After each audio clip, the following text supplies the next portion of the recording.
शिवसेना उद्धव बाळासाहेब ठाकरे पक्षप्रणित महाराष्ट्र कामगार सेना कार्यालय पद्मशाली चौक येथील कार्यालयात 15 ऑगस्ट स्वातंत्र्य दिनानिमित्त ज्येष्ठ निवृत्त बीडी कामगार अनुराधा कैयावाले यांच्या हस्ते व महाराष्ट्र कामगार सेनेचे प्रदेशाध्यक्ष विष्णू कारंपुरी महाराज यांच्या अध्यक्षतेखाली संपन्न झाला।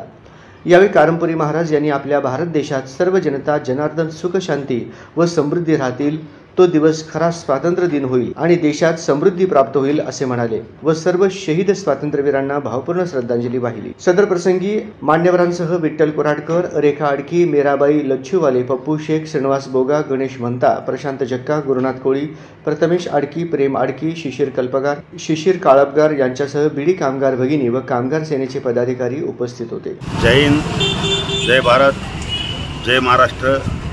आज आपल्या हिंदुस्थानच्या इतिहासातील सुवर्णाक्षरात लिहिलं गेलेलं असं स्वातंत्र्य दिन 15 ऑगस्ट 1947 रोजी भारत स्वतंत्र झाला, तो आज सुवर्ण दिवस आहे। या सुवर्ण दिवशी जवळजवळ 75 वर्ष होऊन गेले।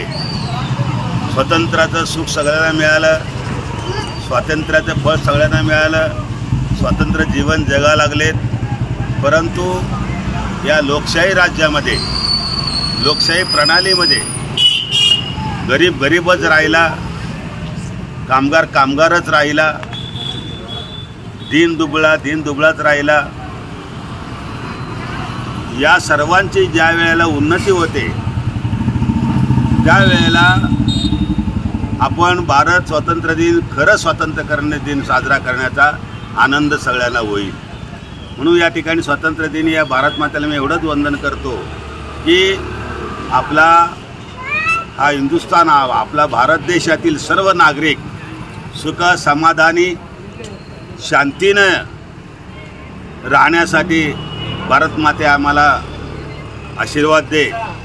आणि परत एकदा या स्वातंत्र्य दिनाच्या सर्व सोलापूरकरवासियांना, सर्व बंधू भगिनींना, जनतेला, कामगार बांधवांना, विद्यार्थ्यांना, सर्व लोकांना शुभेच्छा देतो। मी थांबतो।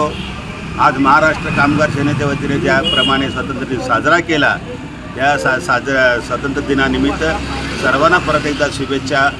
जय हिंद, जय महाराष्ट्र, जय भारत।